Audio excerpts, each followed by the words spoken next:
I signed in after sunset the way I always did. Hard hat under the elbow so I could write my initials straight on the sheet, safety harness hanging off one shoulder like a tired thought. The tail race kept its usual mix of breath and thunder. Sodium lamps put a tea-colored halo on everything metal. River smell sat low, cold algae, old fish, a trace of machine oil that never quite leaves concrete. I worked by habit because habit keeps people upright. Stand at the rail, read the staff gauge by eye, check the chalk line I keep as a sanity mark, confirm with the pocket light, then cross to the data shed and wake the little green confidence lights on the data logger. I speak aloud during these rounds because it steadies me. Stage reading good, within the drift we expect at this hour. Temperatures falling, surge noise steady. All of it was plain until I heard the first click in the water. Click is not the word, but it is close. A crisp pressure note stepped out of the roar the way a metronome speaks over rehearsal. It was not the slap of a loose board or the pop of a bubble in a seam. It was tidy, even-tempered, and so regular that my shoulders fell into it before the mind caught up. I watched the staff gauge to see if the meniscus moved with the sound. It did, a thread's thickness of rise and settle in time with the note. I breathed with it once, without meaning to, and the air felt like it had been counted before I took it. A hydrologist's first tool is doubt. I told myself I had noticed the tail end of a gate change upstream, or the aftertaste of unit load adjustments echoing through. I put the acoustic Doppler in its carry frame, walked the catwalk to the platform where the tail race opens, clipped my harness into the eye, and eased the instrument down until the transducer face met the river skin. My hand felt the same small, regular beat translated through the line. I spoke the checklist to keep the gear from thinking for me. Transducer level, compass settled, range gates set by habit, no free bubbles, no debris. I always say that last part twice, and I said it twice now. The data logger in my pack chirped the way it does when its own inner clock does a handshake. I set the acoustic head to a slow profile so it would see a clean column. The screen gave me velocity bars that looked like a plucked instrument. Steady run, then a tidy nudge, then steady again. The nudge arrived with the little pressure note. It was not a big thing, only a little quickening in the water near the outer half of the flow, the kind of change you get when a gate leaf shivers in wind and then settles. The odd part was its discipline. It came like a tap on the shoulder at equal intervals. The river never gives you metronomes unless a machine is speaking, and I knew which machines were asleep and which were not. The control room had sent me the evening schedule before I left my kitchen. No ramping planned, no test pulses, no fish passage adjustments beyond normal. I read the message again on my phone under the brim and heard the beat under the text. I radioed the control room because that is what the book says. Tail race platform, I said, and kept my voice like I was asking for a tool. Hearing a periodic pressure note synchronized with a slight stage tick and a narrow speed variation in the outer half of the channel. Please confirm no gate modulation at this hour. The reply came back friendly and bored. No changes in progress. Units holding. You might be hearing cavitation whispers if the air is cooler tonight. We both knew that cavitation does not whisper on a clock, but we let that be the joke between us. Procedure asked me to rule out the small liars. I checked wind. It ran light down the face and died at the water like it had manners. I checked for debris. The surface carried leaves and an occasional stick, all moving to the tail like notes sliding off a staff. Nothing there could count its own arrival. I watched the fish ladder spill for a while. It had its own rhythm, but it did not match the note in the tail race. I walked to the downstream rail in tight steps, eyes on the eddy line that forms where the outflow meets the river proper. The line flexed to the tick, as if a hand pressed it and took the hand away. I brought the acoustic head up and walked to the second platform, where the concrete lip is closer to the roar. The note was stronger there, not louder, truer, like a drum you draw near with your ear. I set for another profile and let the instrument taste deeper. The speed variation showed again, a little fence post sticking out of a long fence of the same color. It presented mostly in mid-depth, then faded near the bed. That made no sense for gate flutter, which shows strongest up high. I changed the blanking distance because sometimes the solution is in what you are ignoring. The head gave me a few blinks and then settled. The fence post moved closer to the surface with that simple change, as if it wanted to be seen more than measured. I have a habit of touching concrete when I get confused. I put a palm on the parapet and the cold climbed into my wrist. The harness tugged at my back in time with the note, small as breath. The vibration was neat enough that I could have counted it if I were not under orders to trust words more than digits. I decided to name it instead. Tick, settle, run, tick, settle, run. I said it under my breath until the words sounded like the river could understand them. Sometimes the simplest gauge tells you what the expensive one cannot. I went back to the staff gauge and watched the water kiss the paint. The meniscus rose and fell the width of a pencil line with each tick. That is small, but the river rarely writes small cursive over and over without a hand guiding it. I took out a carpenter's pencil and lightly marked where the peaks reached on the concrete face. One mark, another a little above, another matching the first exactly. The marks built a ladder that held its own space. The space between them felt equal in a way that only a clock can manage. I walked to the shed and looked at the datalogger's feed. The line was smooth, interrupted by tiny regular gaps that the machine would normally ignore. They were too tidy to be transmission burps. They looked like coughs that someone set an appointment for. I scrolled back and saw the same pattern running into the previous hour, then softening earlier in the evening. The regularity had sharpened with the cold. I wanted to say the river had learned to keep time in the dark. We are trained not to give the unseen more credit than it earns, but we are also trained to listen. I placed the acoustic case where the concrete met steel and took my helmet off so the strap would not vibrate against my neck. The sound was clearer without plastic in the way. It came through the veins behind the ear the way a heartbeat comes through a pillow when you are young. Every pulse felt less like a burst and more like a one-syllable word repeated patiently. I called up to the control room again. "If anything is breathing down there," I said, letting humor carry what I meant. "It keeps nicer time than our units." The operator laughed the way a person laughs when they are alone in a warm room. "Copy your poetry," he said. "No changes on our side. You want us to log it as a minor anomaly?"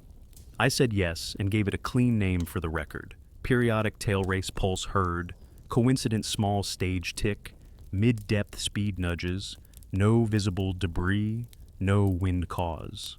The river kept speaking seconds. A gull passed through the lamp halo and cut the rhythm for one breath. Then the note reclaimed its space like a ritual. I lowered the acoustic head one more time, pushed it a little farther into the run than I usually do at night, and steadied myself against the harness tug. The screen gave me what looked like a second fence post, offset from the first in a way that suggested a pair. I checked the compass and set a small transect to see the shape rather than the numbers. The pattern shifted as I moved, but the cadence held. It was as if something shaped in the flow, but indifferent to my position, had linked itself to the river's own machinery. I wrote in my notebook because ink slows the mind to the speed of truth. Tailrace speaking in steps.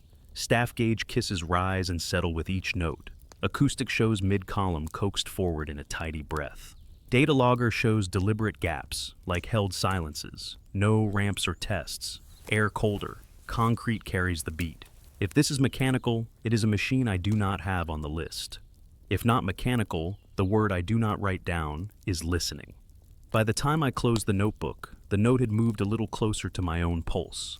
It's a trick of nerves to hear yourself in a sound, but I could feel the river counting around me, and I was included in its count. I stood a long minute with my glove on the rail and let the seconds speak, then packed the acoustic head with the care reserved for breakable things and started the walk along the catwalk toward the lower platform, where the tunnel mouth throws a presence into the flow you can feel in your teeth. I told myself I would set one more transect and then call it, write the anomaly for morning, argue for a leak check at first light. I told myself many steady, sensible things, and the river answered with that same small word repeated, like a door knocking itself. I did not yet know whether it wanted in or wanted out. I reached the lower platform, with the sound growing inside the concrete rather than on it, as if the dam's ribs were learning a language the river already knew. The spill to my left wore its curtain like a tired shawl, a steady veil from the weir that whitened and gathered itself, then spread in a fan where it met the tail race. The pulse rode under it, not loud, but correct. I clipped into the ring at the platform edge, set the acoustic head against my boot to quiet its restlessness, and took a slow breath that wasn't quite my own. The harness pulled in the small way a leash does when a dog chooses a pace for both of you. I leveled the instrument, checked the tiny bubble with my light, and eased the transducer into the seam where spill and outflow braid. The screen settled into the calm stripe and shadow we teach newer techs to trust. Then the fence post rose again, one tidy nudge inside a long, honest run. I slid the head along the handrail's vertical shadow, establishing a transect that crossed the shape as if it were a path. The nudge did not follow me the way a boat wake does. It held position like a buoy that someone keeps tuned. I spoke the simple notes into the radio because witnesses make nerves behave. Tail race lower platform, pulse stronger under spill, variation mid-column tied to a regular pressure note, staff gauge still kissing to rhythm, request confirmation on any ladder attraction flows or trash rack cycles. The operator came back with the weary patience of a night shift, ladder steady, racks quiet. He added a friendly suggestion to check for stray current from a light fixture, as if an old bulb could teach water to count. I thanked him and looked up anyway. The lamps along the south face wore halos the color of weak tea. One flickered when a moth landed, then held. The pulse didn't care about the moth. I keep a blue grease pencil in my chest pocket for field confessions. I went to the spill abutment, where a narrow flight of steps leads down to a service ledge slick with mist. The guard chain rattled in the slow wind, a fine chain clatter trying to make a different rhythm. I leaned in and drew a short line where the veil's lower edge curled under itself, then waited for the next curl to land. The curls came as they do, obedient to gravity, impatient with wishes. But every so often one slipped out of step and matched the tail race notes so neatly that the hairs along my forearm registered a small misunderstanding. Either the spill was learning the pulse, or the pulse had learned the spill long ago and I was the last to know. I wiped my hand on my pants and tasted rust in the air along with the colder thread of algae and the clean mineral note that comes when concrete sweats. The acoustic head gave a beep that was not in its usual vocabulary. I looked down and saw the velocity plot hold a longer breath than it should between runs. A held rest that aligned with the staff gauge kisses almost too well. My datalogger chirped its polite cough at the same moment. Not an error, not a full alarm, but the kind of sound a machine makes when it wants you to sign for a package. I set the lower range a little deeper and told the head to watch the bed. Gravel and cobble are honest at this site. The bed arm mooring is old but reliable, and it sings back when you nudge it with a right tool. Tonight, it refused to hum in time. The mid-depth held the count. The bed said no thank you. That ruled out a whole family of mechanical tricks. I said so into the radio and let it be. A belted kingfisher came up the race as if late for a joke, rattled once, and ticked its wings through the lamp glow. The river missed a beat under it and then corrected, like a musician clearing a throat. I felt the correction in the handrail and looked down through the mist. For a heartbeat, the spill looked faceted, as if panes had been laid at slightly wrong angles and were now clicking into a shared plane. The vision passed the way river visions do, quickly and without apology. I put my hand to the wall again. The concrete skin was colder than before, and the pulse registered as a tap that traveled from palm to elbow. I could measure that travel if I were allowed to write figures, but the mind does that work even when the hand abstains. Moral pressure comes in small, practical clothes.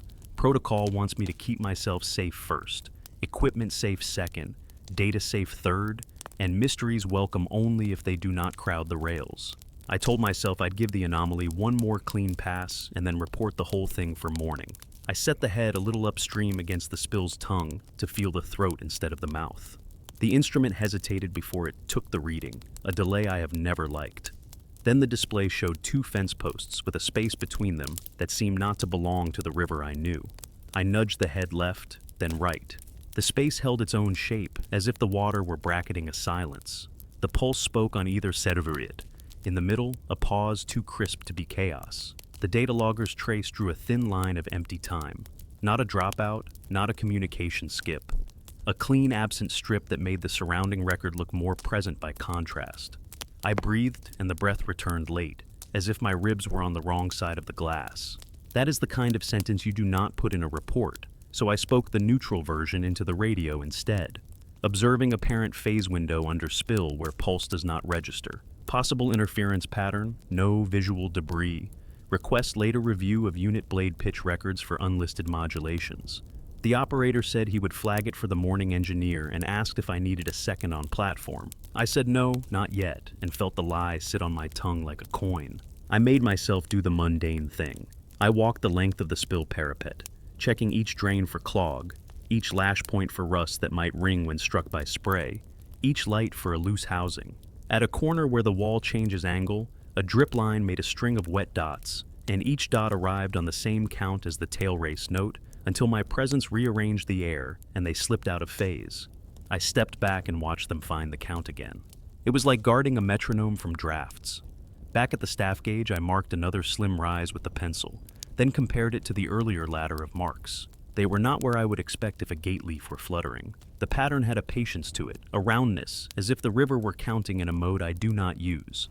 I tried a different approach. I set the acoustic head as close to the ladder base as I dared, and recorded only near surface motion, in the narrow band where lamplight makes quick silver.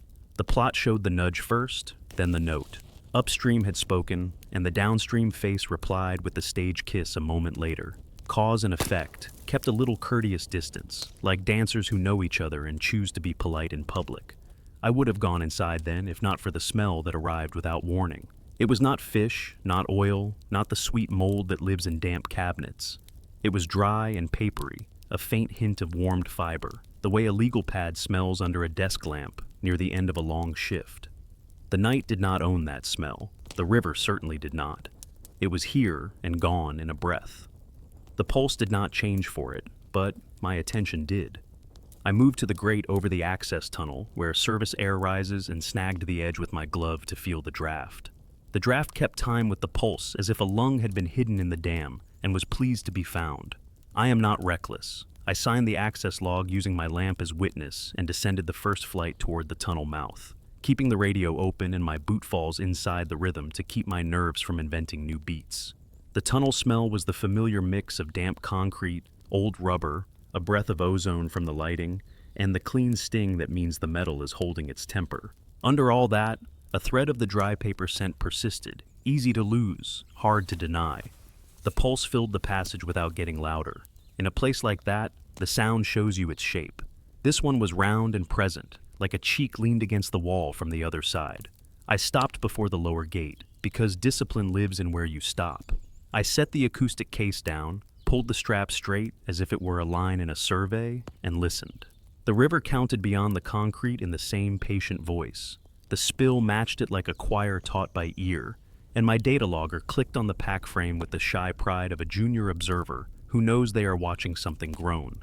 I said the neutral sentence into the radio for the record, proceeding to verify that the pulse couples into tunnel air, not entering beyond gate.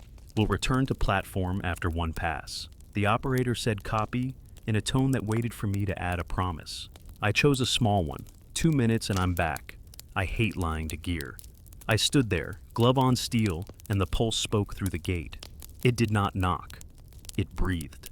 And the breath aligned so neatly with the rise and settle on the gauge that I felt the structure around me agree to that timing, as if a hand had been laid on its shoulder. The dam did not move in any way that would show up in a record, but the feeling of being held in a counted space was plain as river light. I breathed along once without meaning to, and the air felt pre-owned. I told myself that meant fatigue, the kind that comes late, and lifted my hand away. The gate skin retained the warmth of my palm briefly, then went cool, and the pulse continued as if my touch had been added to a ledger. I climbed back to the spill, and the night looked unchanged, but my part in it had moved. The pencil marks on the concrete ladder felt less like measurements and more like invitations to someone else's schedule. The river kept its wordless count. The datalogger recorded the tidy, deliberate absences between the tidy, deliberate presences. I packed the head, closed the case latches with care, and walked upstream to the junction where the spill weir, the ladder, and the tail race exchange pressure without speaking. I had the sense, unhelpful and clear, that if I stood at exactly the right point, the pulse would feel like a hand laid across the back of my neck. Not unkind, but definite. I stopped short of that point on purpose and wrote a careful sentence in my notebook about spill coupling, staff response lag, and mid-depth coherence. The pencil left a calmer line than my hand deserved. The pulse kept time. I set my boot at the catwalk's seam, felt the small tug in the harness that matched its count, and chose to listen until I learned whether its patience was a message or a metronome. The spill breathed over the tail race, the concrete carried the beat, and the night felt arranged. I came back up into the night with tunnel air in my clothes and the polite cough of the datalogger still trying to be brave. The spill kept its white veil steady, the tail race kept its patient count. I set the acoustic head on the platform and watched the logger's trace form its narrow absences between its narrow presences.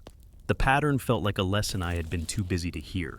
I tried the simplest contradiction first. If the river was keeping time with the machine would admit it. I radioed the control room and asked them to read back any minor corrections in the last watch. Anything shy of a call-out that might have shivered the flow. The operator shuffled papers and came back with the clean, kind of no that does not leave a place to tuck a maybe. I thanked him and closed the radio, then opened the notebook because ink makes a person honest. I wrote that the staff gauge continued to kiss the paint in equal steps, that the acoustic head registered mid-column nudges on the same beat, that the spill curled in ways increasingly willing to harmonize. Then I added the line I did not like. The numbers were moving ahead of the gates. It began small. The logger's internal clock is good, but not perfect. It lives its life a shade out of step with the control system, and we account for that drift when we sync. Tonight, its drifts were behaving like they wanted to be seen. The first absences widened by a breath before the staff gauge kisses arrived, as if the river had already decided what the steel would soon confirm. The second absences came even earlier. The stage ticks followed like a clerk walking behind a boss who has new shoes. I kept the pencil still until the sense of it settled. If true it meant, the tail race was counting for the system rather than with it. Procedure has a shape you can lean on. I leaned. I laid the acoustic head in a fixed position and let it run long enough to build confidence. I marked the pencil ladder on concrete again, this time settling the pencil tip before each rise arrived, trusting my hand to stop when the water touched the mark. The pulse spoke and the hand moved in time, but the feeling of a borrowed hand was stronger. I imagined an old metronome in a band room that continues to tick after you switch it off, the spring tight with something other than steel. I needed an external witness with no stake in our house clocks. I unclipped, crossed the catwalk to where the ladder spill joins the race, and watched a floating leaf approach the seam, wondering what a leaf knows. The leaf met a subtle nip at the same interval as the pulse. The nip took a little more of it than the flow would normally demand, and then it released. I sent a half-joking report to myself in the notebook. Instrumented leaf test confirms pulse discipline. It kept the nerves busy long enough to think better thoughts. The phone buzzed with a text from the operator, a snapshot of the control screen showing stable gate positions, steady unit loads, all the comforting squares behaving. The timestamp sat there like a dare. I looked at my logger's clock and let the breath pass through me without words. We do not write time in digits down here because we love our jobs, but the sense of the thing was clear. My record had begun to tilt forward. The river was getting its prompt before the control room got its own. I tried a different cut. I set the acoustic head to listen low and wide, spread the range so far it would normally collect noise. The trace came back almost pretty, a long, honest run, then the fence post of the nudge, then a shallow valley where all the motion seemed to grow shy, then the run again. I walked the head along the parapet, and the valley kept reappearing in the same place relative to the spill, not relative to me. I knew better than to name it, but the body called it a lane, the way a stream carves a private way through a beaver pond and convinces the main flow to honor its choice. 2 breadcrumbs came nipping after that thought to keep it from running loose. The first was a smell that should not have belonged to water, the warm paper thread again, a legal pad under a lamp, appearing along the spill abutment where only moss and spray ought to own the air. The second was a sound inside the sound, the faintest slap of loose cable, not from any cable on the platform, but from somewhere down in the concrete, a sound that carried the rhythm as if to keep the wall included.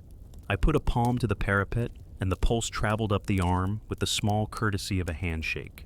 You could call it an echo, and be half right, except an echo waits for a parent. This one arrived like a pier. Moral pressure tightened its belt. The right thing was to pack the head, sign the sheet, and hand the anomaly to morning. The clever thing was to learn a little more now while the patience held. Clever gets people hurt when the river gets to choose, so I bargained with myself. One more transect, drawn clean, from the left lip of the spill to the eddy's shoulder, then off the platform. I set clip to ring, checked harness chest buckle, leveled the head, and breathed out to soften the hand. The screen woke into stripes. The pulse marked its post. I moved at a careful pace, keeping the head steady. Midway across, the fence post bent into 2, a forked mark, as if a single pulse had learned to split and rejoin. I froze. The logger clicked its polite cough. The staff gauge rose and settled as if asking whether I was done yet. I slid again. The fork vanished, then returned a hair farther down. That hair is a forbidden unit at night, but the body knows what it knows. I called the control room and allowed a little humor to climb into my voice so it could carry weight without drama, seeing a possible interference pattern under spill as the pulse travels across. Pattern is clean and unpaired with our known adjustments. Might be worth a cold eye look at the governor traces later. The operator said he would note it and ask if I wanted a second on deck. I said yes this time, surprising us both. He told me he would be down after he made the screen safe. I stood in the wind of my own decision for a moment, then went about making the place correct for another set of hands. Coiled the spare line, stowed the wrench I'd left where I could trip on it, cleared the little island of leaves that had built up against the drain so we wouldn't point at it later like it mattered. The night took a longer breath. The pulse kept time, but the count felt ahead of me now, like a conversation I had joined in the middle. I stepped to the staff gauge and held the pencil ready, determined to mark the next rise where it would be by trusting the beat rather than waiting to see it with the eye. The tick came exactly where the hand was, and that would have been comfort if the logger had not coughed just before, stamping the absence that had become the signature of this thing's arrival. The sequence had settled into a choreography, the logger's neat thin line of nothing, the concrete's small tap through glove to bone, the spill's careful curl, the staff gauge's kiss, not meadow chaos, rehearsal. Footsteps on the stairs announced the operator before his voice did. He came through the mist with a lamp on his helmet and the posture of someone who has been warm too long and remembers now what night is.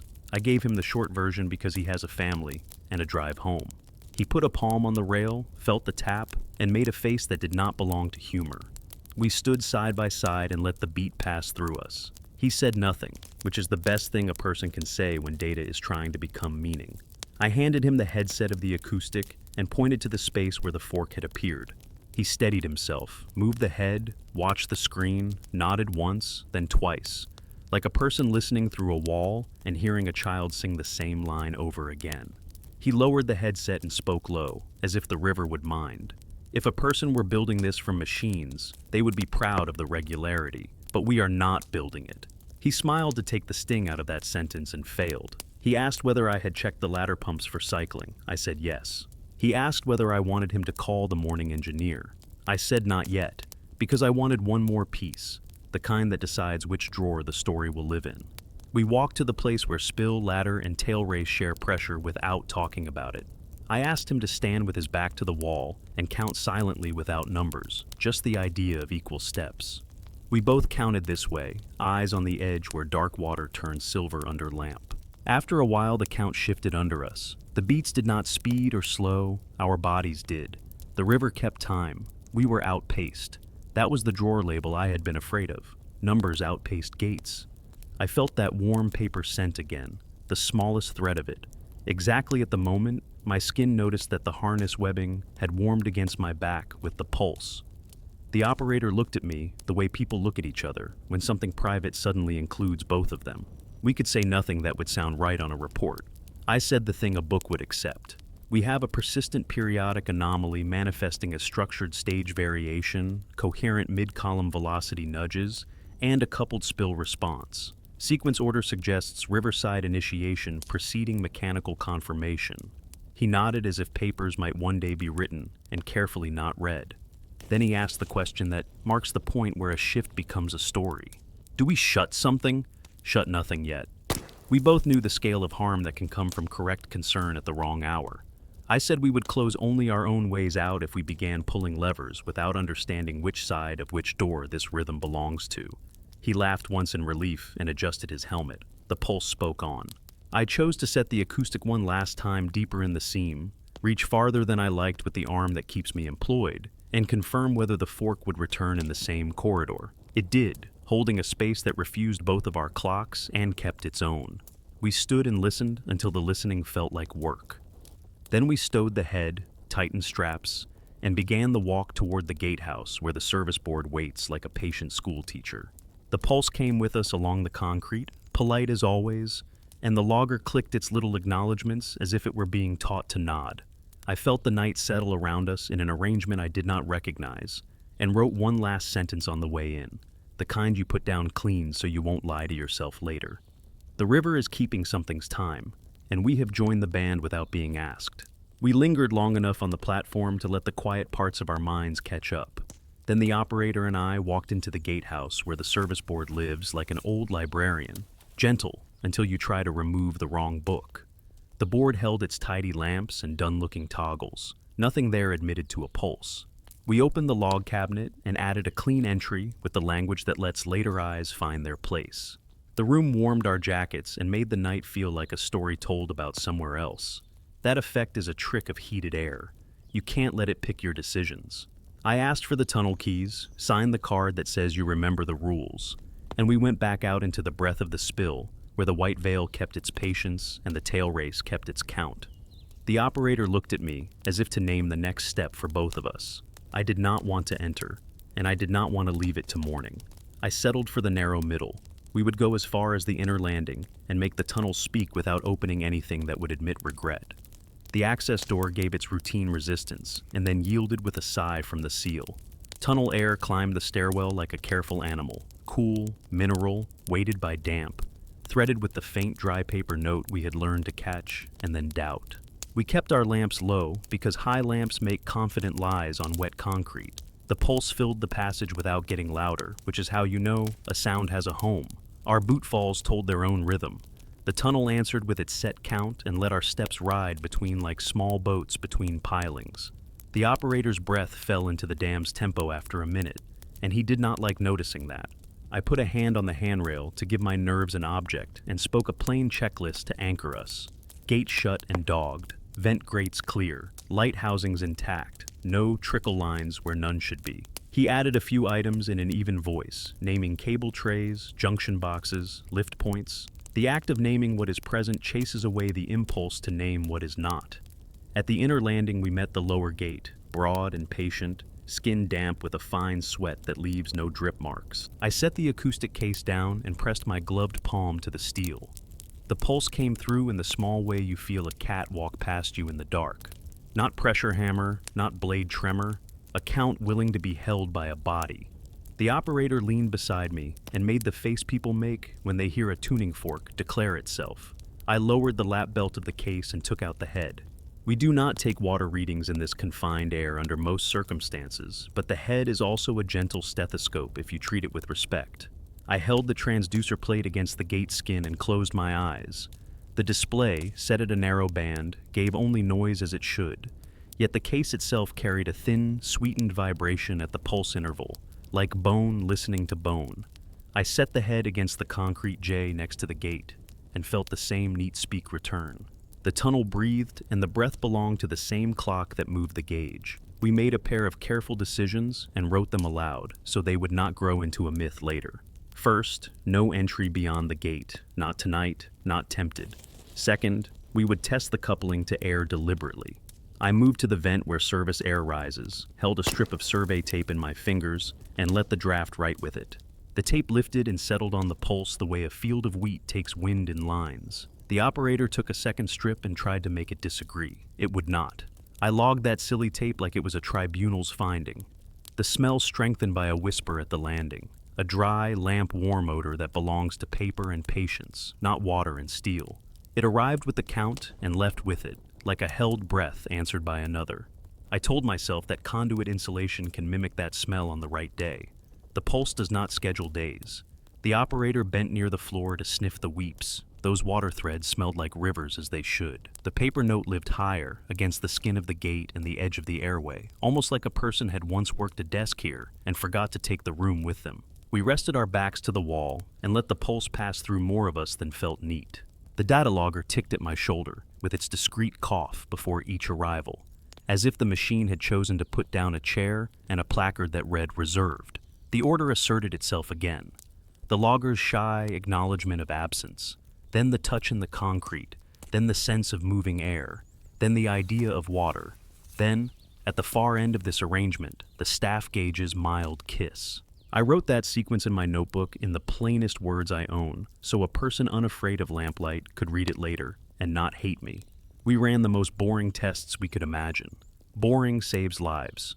The operator flicked one light off and on to accuse the ballast. The pulse did not care. We stepped in place without rhythm to see whether our motion could trick our perception. The pulse ignored us.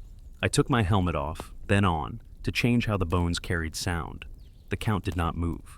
I rubbed the gate steel with gloved knuckles to invite a sympathetic ring. The pulse stayed rude and kept its own appointment. The only thing that responded to our attention was the tape at the vent, which grew bold with each pulse and then embarrassed itself into stillness between. If we had allowed despair a seat, it would have told us to shut something in the name of prudence. The right move was narrower. I asked the operator to stand with his back to the gate and keep his hands at his sides. I stepped away to the bend in the corridor, where the walls take the pressure differently, then came back, then stepped away again. Each time I neared, the pulse seemed to lean closer to the gate, as if readying itself to meet a face. I recognized that feeling from rivers and from certain stubborn springs. Some presences live at the boundary and choose their pronunciations based on approach. That is a romantic sentence in an engineer's life, so I wrote the hinge version instead. Pulse amplitude at gate skin, mildly dependent on observer proximity within arm's length, no gross field change beyond. We sent a short radio note to the board upstairs as if this were a simple inspection. Verifying tunnel coupling, no entry beyond lower gate. Observed coherent draft response coincident with tailrace anomaly. The board answered with the kindness of an empty room. We let that be. The operator suggested we climb out, take fresh air, listen again from the balcony just under the spill. I agreed because I wanted the dam to prove it could keep speaking without our ears to encourage it. Outside, the lamps looked more honest than before, a faint halo on mist and a gloss on railings. The pulse arrived under the open night with the same posture, unworried by our need. The staff gauge lifted and settled as if nothing anywhere had been decided. The spill veil breathed and polished itself on the count. I checked the acoustic head the old-fashioned way, by tapping the case, not the transducer, and listening for the kind of rattle that means a cable has learned a new language. It kept its silence. We returned to the lower platform, and I set the head again in the seam where spill and outflow braid. The display drew a calm meadow, and then the neat fenced nudges. The fork returned, not where it had been exactly, but in the same little corridor of if-then. I wanted badly to throw a term at it that would reduce it to an effect. The body knew better and kept its hands steady. A downstream shadow moved against the lamp sheen, low and long. For a second I thought a log had found its way past the rack. The shape did not ride the surface like a log. It thickened the water's voice instead, like a sentence being underlined by a fingertip. The pulse did not change to honor it. The shape conformed to the count, stretching on the long and gathering on the short. Then it was gone, or rather, the river had finished saying that part of the phrase. The operator and I looked at each other and performed the ritual that keeps field partners sane. We both said we had seen a thing change the water without changing the count, then wrote it down so we would not ever call it memory alone. We tried humor that did not belong to either of us. I said the tunnel was breathing, and the spill knew the words. He said the river had found a watch and liked the sound. The words clinked on the concrete and lay there. The pulse kept its patient walk down the rail and through the harness web, a small hand guiding without push. I marked the staff gauge again, and the pencil tip landed where the water meant to be before it went there. It is an unpleasant skill to know that your hand can predict a river by trusting a borrowed beat. Moral pressure came back to collect. We would not open anything. We would not shut anything. We would own our witness and give morning the full plain report, including the parts that behave like superstition and are only the shape of experience when the digit side is asleep. The operator nodded and lifted the case. We took a last listen at the abutment where the paper thread of smell had first surprised us. The scent was present, barely, like a thought you almost had. The pulse spoke through it, and the air moved as if the tunnel were an instrument, and someone who knew the tune had found it again after years of silence. We closed the gatehouse door behind us, and the room heat tried its lie once more. The board lamps stayed steady. The clean switches held their rests. Our log line shone wet compared to the older lines and would dry into the same dull later.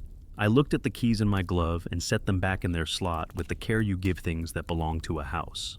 The operator said we would sleep poorly and be grateful for it. I believed him. Before he left, he asked whether I planned to sit alone with the count for a while. I said yes, without drama. He handed me a spare radio battery and the sort of look that stands in for caution. Then he went upstairs, and his footsteps found the rhythm without asking permission. I returned to the rail and let the night lay its arrangement over my shoulders. The pulse kept time. The staff gauge rehearsed its small vow. The acoustic head rested in its case like a well-read book. The data logger clicked its shy acknowledgement each time the absence arrived on schedule. The tunnel breathed behind the gate, old air learning new steps. I stood between all of it and tried to decide whether I was there to measure the river or to be measured by it. The night narrowed around the rail until it felt like a collar. I told myself I would hold station and let the count pass through me until it wore itself out or taught me how to listen differently. The river chose the second. The pulse grew rounder, not louder, shaping itself so plainly that the air took its contour. The data logger made its discreet cough before each arrival, and the cough began to feel like a knock answered from somewhere just behind the spill. I unclipped the case and set the acoustic head on the concrete lip near the ladder outflow. The head is happiest in water, but it can read a wall's posture the way a cheek reads a window in winter. The plate picked up a faint, even tremble that matched the note and then leaned into it, as if the wall were happy to be asked again. I said out loud that I was not going back into the tunnel. Then I signed for my own lie by taking the keys. The access door's gasket sighed, and the stairwell took us in. Tunnel air pressed upward with the steady push of a large, patient animal. I kept the lamp low. Wet concrete prefers to tell the truth under soft light. The count filled the space so completely that my bootfalls sounded like latecomers. I stopped on the first landing, turned my lamp toward the handrail, and watched the beam scatter in the fine mist that lives here. Mist drifted in the draft like a breath made visible. It rose with the pulse and settled in the offbeat. Air should smear sound. This air honored it. I could have called it a fluke of ventilation, but the smell arrived again. Dry paper under a lamp, that clean, warm fiber, sitting neatly on the same rise and settle as the draft. The breath of the place smelled like a desk that should not exist. At the lower gate, I set the acoustic case down and leaned my shoulder to the steel. The count passed through the skin and into the bones with the calm insistence of a trusted hand. I said the safe sentence into the radio. Lower gate steady, no leak change, draft, coupled to tailrace anomaly. The board said copy and left us to our better judgment. I unlatched the case. The operator had gone back upstairs, and I was alone with rules, a borrowed rhythm, and my own small pride. I told the head to act as a stethoscope again, plate to steel, closed eyes. The case responded with that thin, sweetened vibration that tells you the wall has a voice, not merely a habit. I moved the plate along the gate skin in slow spans, listening for corners that held the note longer. Near the hinge, there was less voice than at the center. Near the sill, there was none. In the middle, the count gathered itself into a feeling like a held breath. The gate did not flex. The air did. I stepped to the vent grill and set a strip of survey tape in the draft again. The tape wrote in the air as before, lift on the note, settle in the pause. But tonight the writing had softened edges. The edges sharpened when I moved my body away and blurred when I drew near, as if the draft preferred to speak to space and not to company. I marked the floor with a boot scuff at the place where the tape grew most disciplined and stood there without touching anything. The pulse rose through the soles of my boots and into the knees. I recognized the sensation from wading river crossings and floodplain sloughs. It is what happens when the bed chooses to carry part of the work for the water. There is no bed here, only concrete pretending to be geology and doing the job well. I tried boring tools because boring tools do not lie. I took the pocket mirror from the survey bag, breathed on it gently, and held it at the vent to see whether condensation found a pattern. The glass fogged in time with the count, cleared in the pause, fogged again. I held the mirror near the gate skin without touching. Fog found the rhythm there too, not through temperature change, but through minute shifts in air that a mirror can show when a person can only suspect. I wrote that down with big, plain words. Mirror shows breath. Breath rides the count. I let the notebook rest and listened to the tunnel think.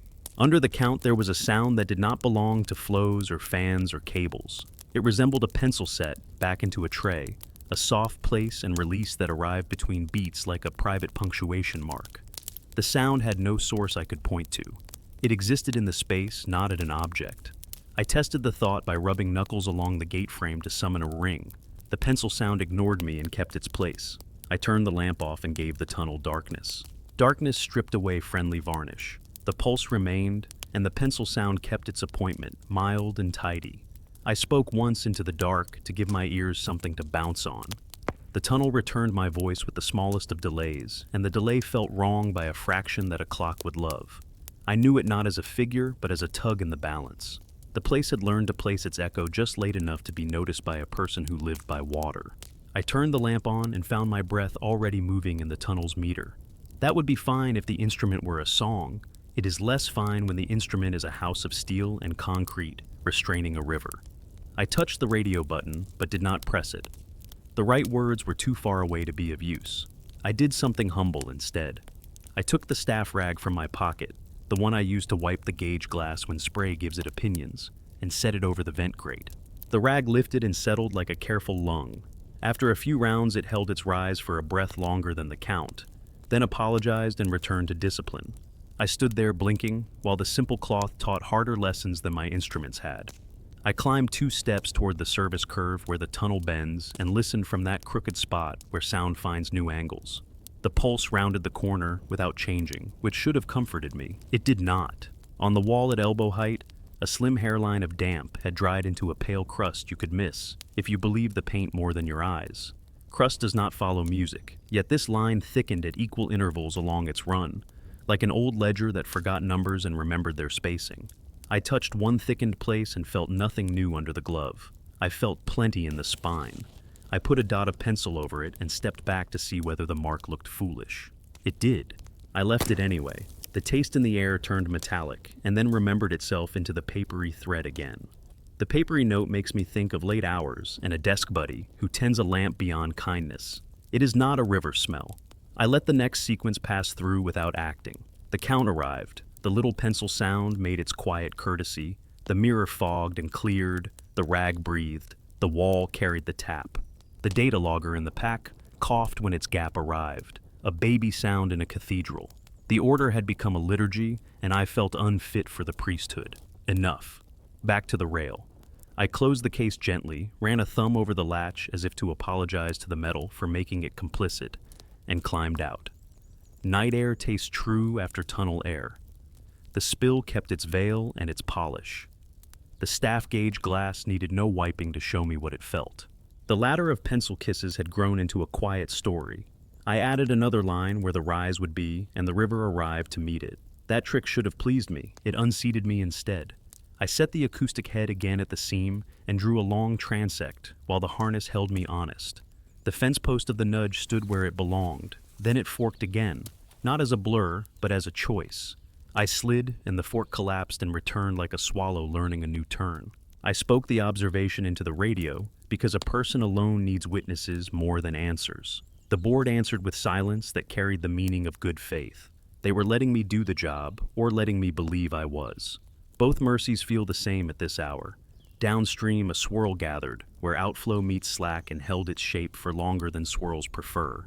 It thickened the sound without increasing it, like a phrase underlined with a finger not to emphasize, but to comfort.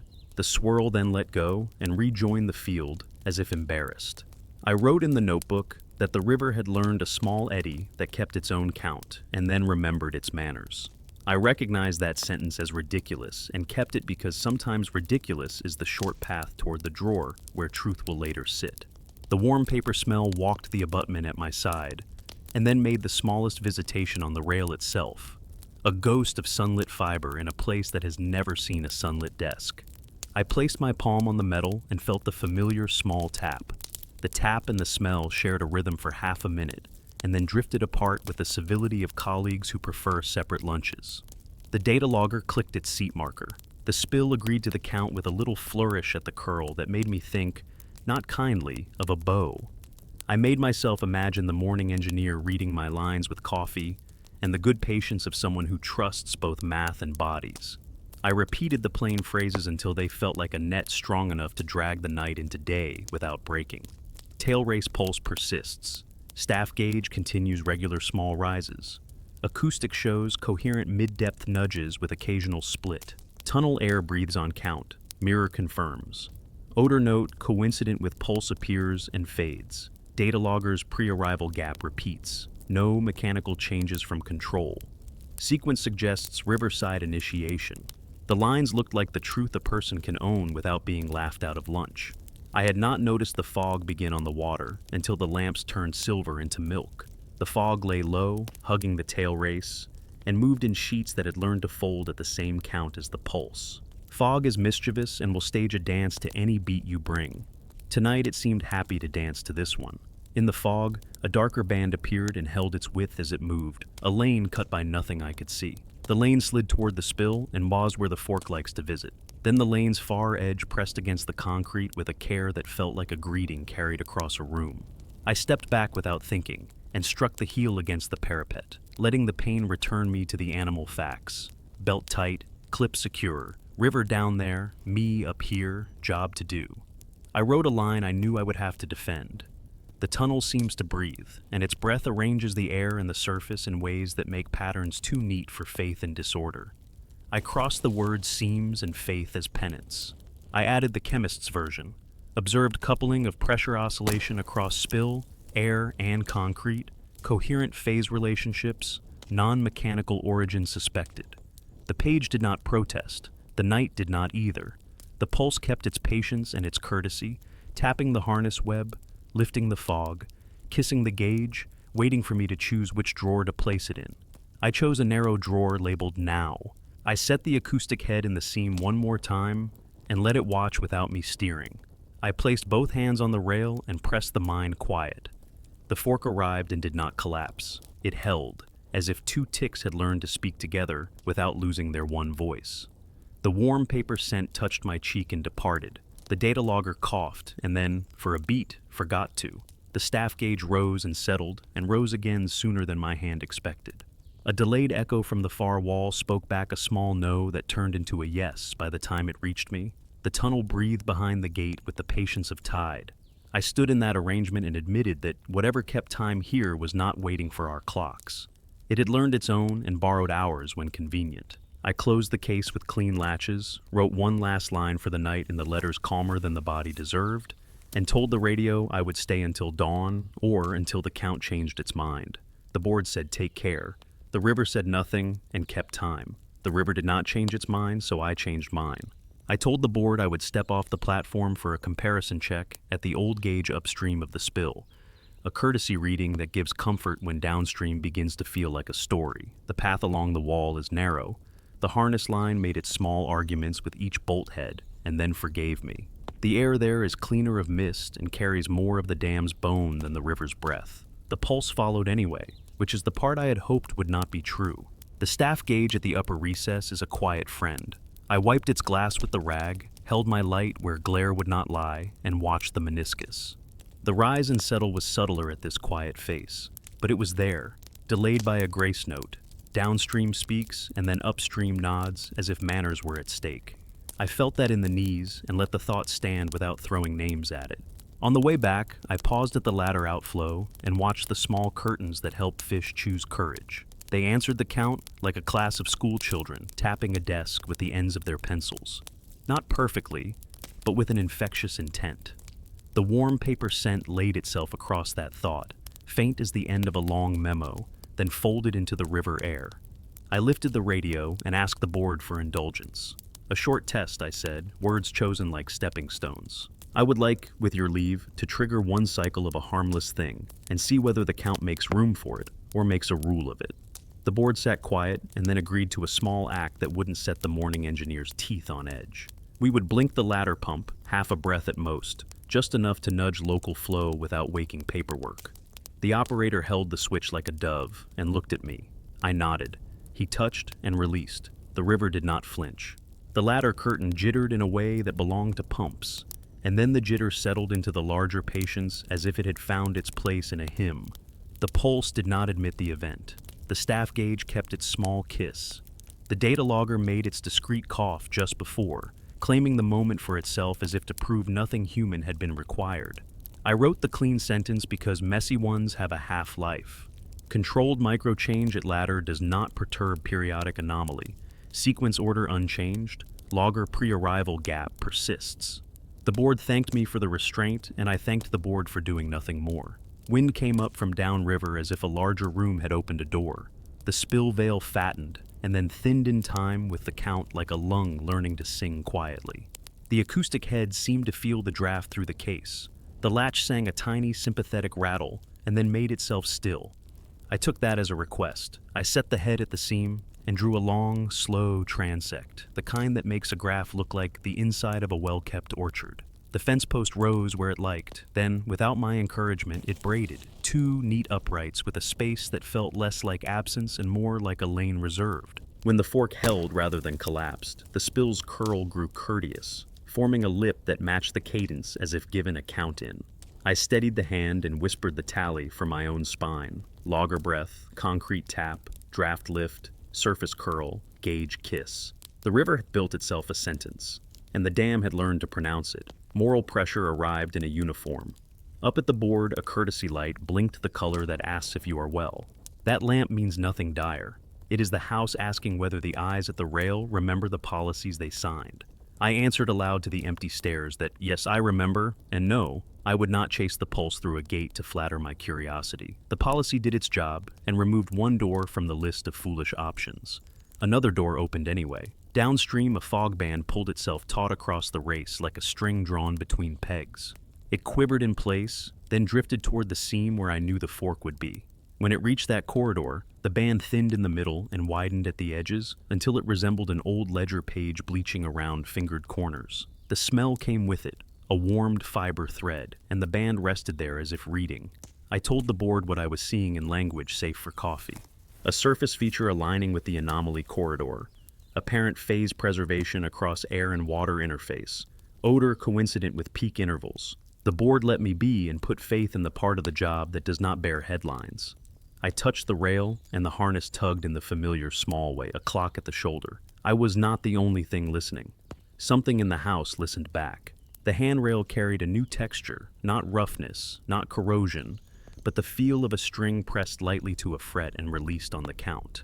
I moved a palm span and the feel moved with the count, not with me. I pulled the hand away and the skin kept the rhythm for a breath and then surrendered it. I could explain that in the language of vibration, but the event wore that language like a borrowed coat. It wanted plainer clothes. I decided to close a human loop we had kept open too long. I called the operator down again, and when his lamp halo reached the platform, we stood together and let the pattern wash through our bones. I asked him to choose without instruments where the fork held strongest.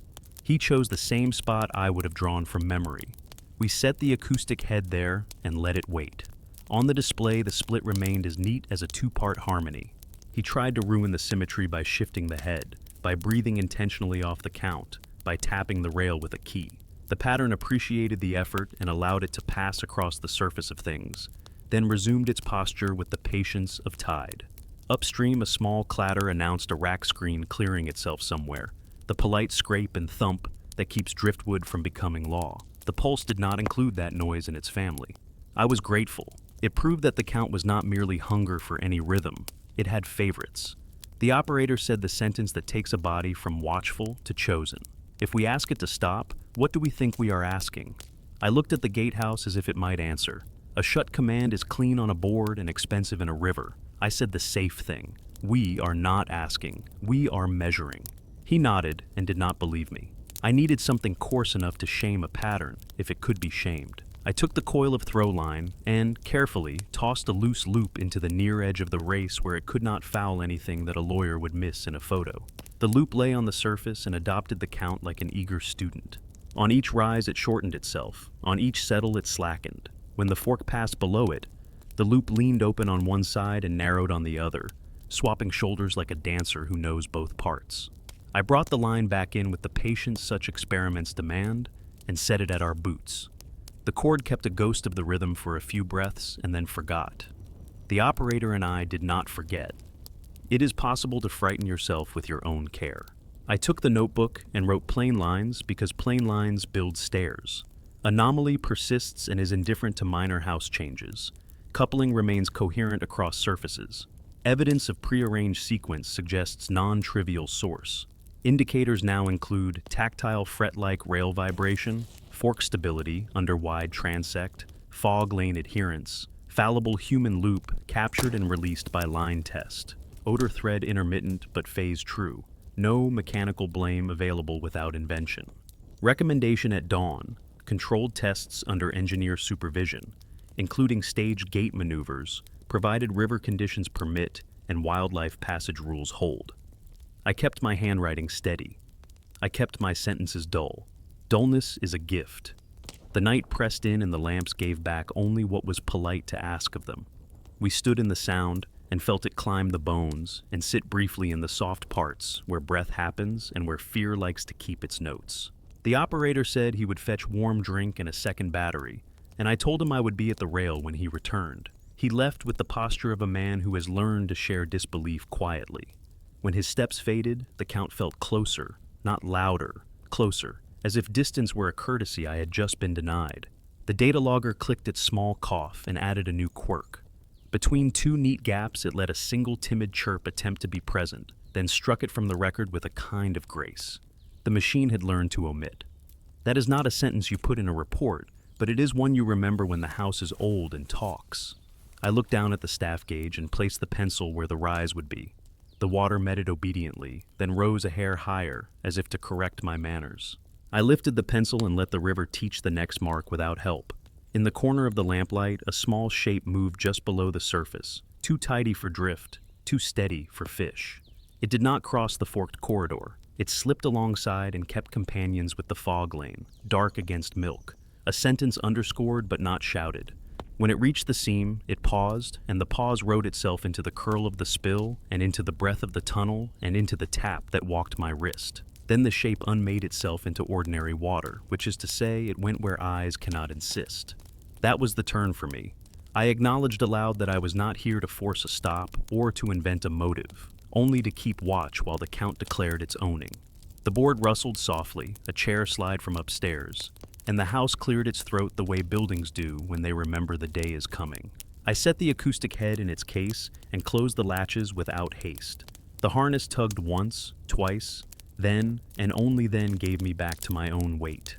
The tunnel behind the gate breathed a little deeper and then settled, as if it wished me to know it had chosen restraint. I faced the river, and the spill, and the wall, and the fog and the mild instruments that make a person bold and careful at once. The pulse kept time. It had joined the house and the water and the air and the small human devices into a sentence that could be read and not yet understood. I decided I could live with that until the sun arrived with its own grammar. I told the radio I was ready to make morning's case. The board said to hold my place and keep my eyes. The river said nothing, and the nothing was arranged. Dawn came like a hand turning down a radio, the lamps paling and the fog sheeting low over the tailrace until everything wore the same quiet. I told the board we were ready to meet the morning engineer at the rail. While we waited, the pulse kept its courtesy, tapping the harness webbing, lifting the fog's edge, kissing the staff gauge with its thin rise. The datalogger made its modest cough before each arrival, as if clearing a throat for a speaker. I set the acoustic case on the parapet and let my hands rest. Through the spill veil, the sound owned the room without raising its voice. The engineer came down in the careful way of a person who knows where stories like to slip into facts. He listened without comment, then read our notebook lines like a judge reading a friendly brief. His questions were the good kind, boring, sequential, stubborn. What changed in the house? What changed in the river?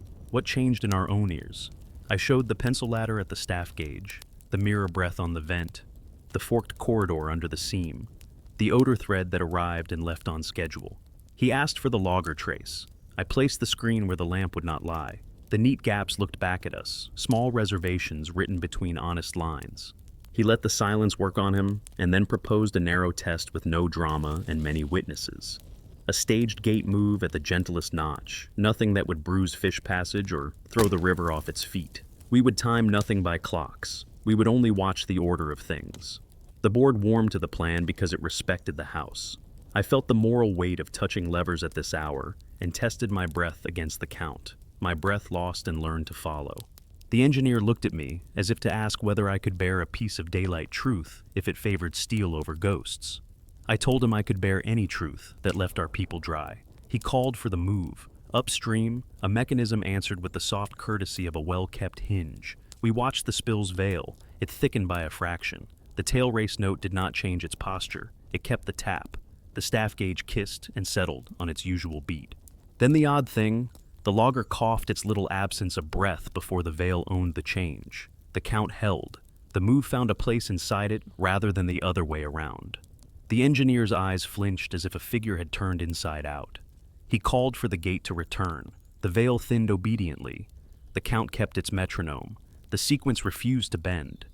He went quiet the way good people go quiet when their best names are too small. He suggested a skimmer screen jog, a low-risk nudge that often tattles on resonance. The operator touched the control as if it could bruise. A dull scrape traveled the wall, drift cleared a lip, the race shrugged, and still the pulse carried on as if the house were singing along, not leading. That half explained it. Some rooms teach sound what to be. A tunnel shaped like ours can keep a breath. A spill can feed that breath. A tail race can answer in orderly pressure notes. The whole arrangement can behave like a subtle instrument left on a shelf, vibrating when the room says so. The engineer spoke this possibility in words dry enough to live in minutes. Coupled cavity behavior, pressure oscillation between confined air, and free surface. Natural period expressed wherever the house can carry it. I nodded because my body recognized the music in his plain sentence. But the tidy part of that answer broke against three facts that refused to flatten. The logger gaps arrived as if invited by a hand that could sign a name.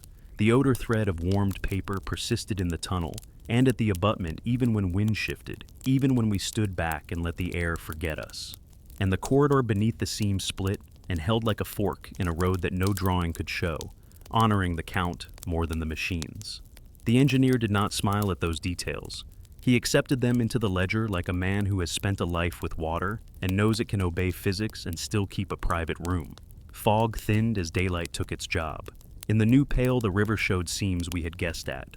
The lane that had traveled the race through the night held for a few beats more, then spread and forgot itself the way patterns do when the sun leans in. The staff gauge glass no longer needed a wipe to be legible. The pencil ladder looked like a child's game. I added the morning mark and watched the water meet it with an almost impish rise before settling into good manners. The logger gave a last polite cough and then, for a breath, offered presence instead of absence, as if considering a career change before returning to its reserved habit. We ran the last safe trials while the river still belonged to night's patience. The engineer asked for a brief pause in the ladder pump. The curtain trembled and then harmonized. He tapped a housing with the back of his knuckles. The wall answered in its own key. He pressed a palm to the rail where I had felt the fret, and the faint string touch walked his glove in the river's time. He said yes to the instrument, yes to the cavity, yes to the spill's schooling breath, and left the warm paper scent unruled. He offered the kind of conclusion a house can keep without blushing. The dam had become a metronome for a little while, tuned by geometry and water and air. The river had accepted this and insisted on leading, not following. That is an explanation. It is not all of one. A bird went low across the race, easy and indifferent. Its wings ticked through the count and were not counted. Downstream, a rib of current caught sunlight and turned silver like a bright idea. The tunnel's breath softened to the background where all good infrastructure lives. The pulse remained, smaller under day, still correct, like a watch you can no longer hear unless you bring it to your ear. I felt its last strong tap in the harness, and then the harness belonged to my own weight again. The engineer closed the board entries with slow strokes, the way a person writes a name they respect. He said there would be structured tests later, safe, staged, lawful, and that the night had earned a careful story, not a headline. He thanked me for my stubbornness and my restraint. I thanked him for giving the house a way to say yes without being accused of wonder. Before he went up, I asked whether he smelled it. The faint desk heat that did not belong to water. He hesitated and refused to make a face. He said insulation sometimes sings when air moves, and paper lives in offices and mines. He was right in words and maybe wrong in fact. We left the odor in the ledger with a small circle around it. The river likes to own a circle or two. I stayed at the rail after they climbed away, wrote the final lines that morning would need, and listened to the new light unspool the night's knot. Tail race anomaly, consistent with coupled cavity behavior between tunnel air and free surface, reinforced by spill geometry. Metronome effect, likely self-sustaining under certain flows and temperature gradients. Pre-arrival logger gaps, odor thread, and stable forked corridor remain unaccounted for. Recommend further non-intrusive study. No action taken to halt. Risk to passage judged low at this level. Continue observation. I closed the notebook and set my palm on the rail as if to say goodbye to a voice that had made room for me. The river kept time, lighter now, as if it had chosen to whisper the lesson once more for courtesy. The staff gauge kissed and withdrew. a shy student with the answer already learned.